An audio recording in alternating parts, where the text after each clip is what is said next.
voyez tout ça. Merci beaucoup Anne-Marie. Tout est tout prêt. Je vous remercie de cette invitation. Alors, moi, je vais axer mon intervention, j'espère qu'il va être brève, pour permettre à la salle de poser des questions sur 3 axes. Sur la télémédecine et l'importance de la télémédecine et les défis qu'elle pose, notamment dans le domaine de la santé au travail et la mondialisation.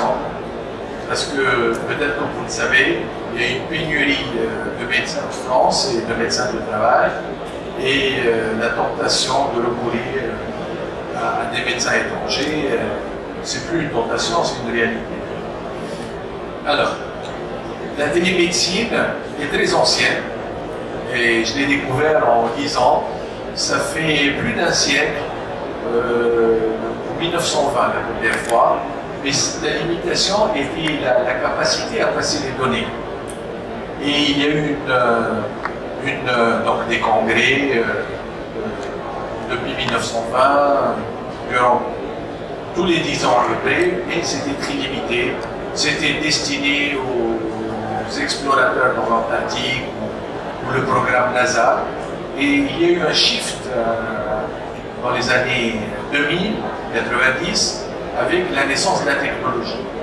Et maintenant, la technologie dépasse le temps de réflexion de l'humain. Parce qu'on peut faire plein de choses. La télémédecine peut se résumer en 4 axes.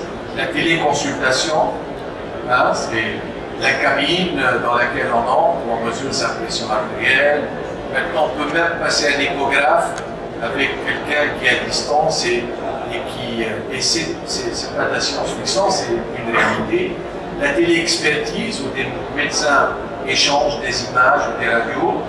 La télésurveillance médicale dans les EHPAD ou dans les centres de soins pour les maladies chroniques. Et la téléassistance médicale pour les personnes âgées qui sont à domicile. Alors elle pose plein de problèmes, et peut-être vous savez, la France a initié, ça a été le premier pays qui a initié un programme avec 20 millions d'euros. Ce programme a été un échec total. En l'an 2000, ça a été un échec total parce qu'il a été mal préparé. Et maintenant, on repart à nouveau, mais ce n'est pas dans le travail, mais c'est dans 5 axes: l'accès à l'imagerie médicale, la thrombolyse dans les accidents vasculaires cérébraux ischémiques, la téléconsultation pour la dermato, la psychiatrie et la cardiologie, justement dont on a parlé, la consultation dans les EHPAD et pour les personnes âgées, et la télésurveillance à domicile, comme je l'ai dit.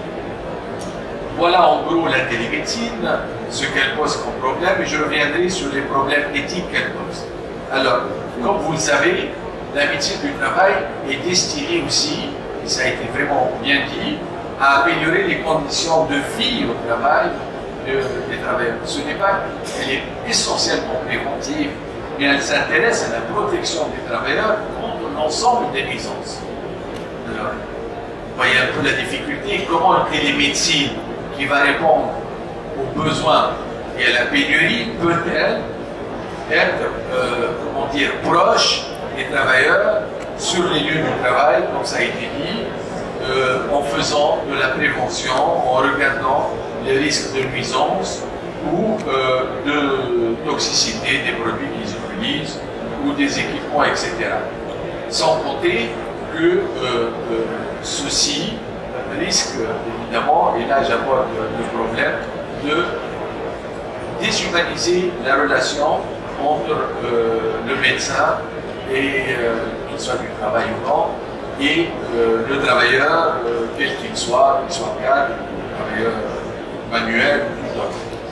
Alors, le dernier axe, donc j'aborde très sommairement les 3 sujets, c'est la mondialisation.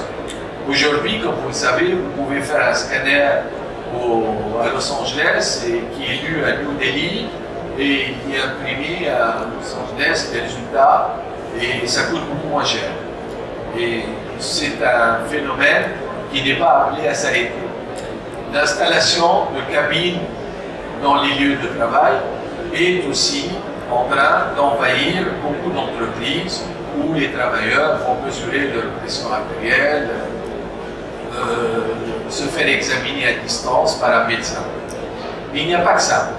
Il y a le fait aussi que le mouvement des médecins du sud vers le nord est un phénomène qui pose de grands problèmes éthiques et vraiment ça me tient à cœur, dans le sens où l'Afrique, par exemple, dont je viens moi-même, est un des pays les plus demandeurs, les plus démunis en soignants.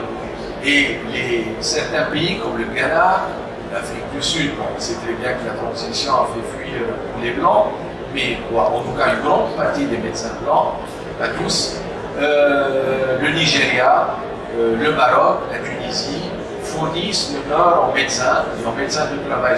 Ça pose un énorme problème éthique parce qu'il y a une disparité des salaires, il y a c'est pas une compétition en fer, c'est pas une compétition, il n'y a pas photo quoi, entre les 400 $, 400 € de salaire qu'ils recevaient au sud et les 3 ou 4 000 €, même si le niveau de vie n'est pas le même.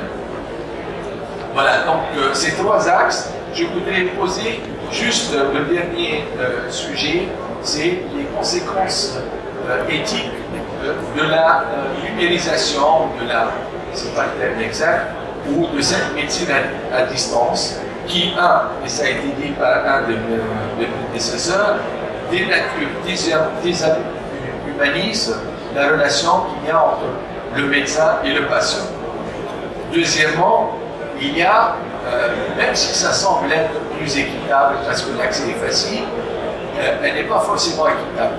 Et je suis sidéré de voir le nombre de personnes autour de moi et de malades, je fais de la consultation 3 fois par semaine, qui ont des difficultés d'accéder ne serait-ce qu'à un ordinateur.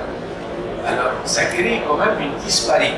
Troisièmement, il y a des déserts, des zones blanches non couvertes encore par le numérique.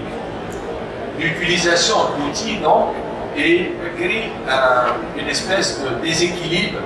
Et c'est quasiment, c'est comme on n'apprenait pas aux gens, j'ai trouvé cette idée pas mal, à lire en leur disant vous êtes obligés de lire. Aujourd'hui, il y a un retard immense dans le quatrièmement, l'abandon du langage crée une nouvelle relation entre le médecin et le malade. C'est pas forcément mauvais, c'est pas forcément bon, mais il faut s'y préparer parce que le langage est quand même essentiel dans la relation humaine et encore plus dans la relation médecin-malade. Donc l'abandon du langage, je pense que mes amis qui sont autour de moi là savent l'importance pour le travailleur qui a un problème de santé vient exprimer une plainte, l'importance de la discussion et du langage et la sécurisation que ça entraîne au niveau de la relation. Le recours à la santé, e-santé, aux cabines, pose de nouveaux défis économiques, politiques, anthropologiques, etc. qu'il faut savoir résoudre. Voilà, Albanie, j'espère que je n'ai pas déconné.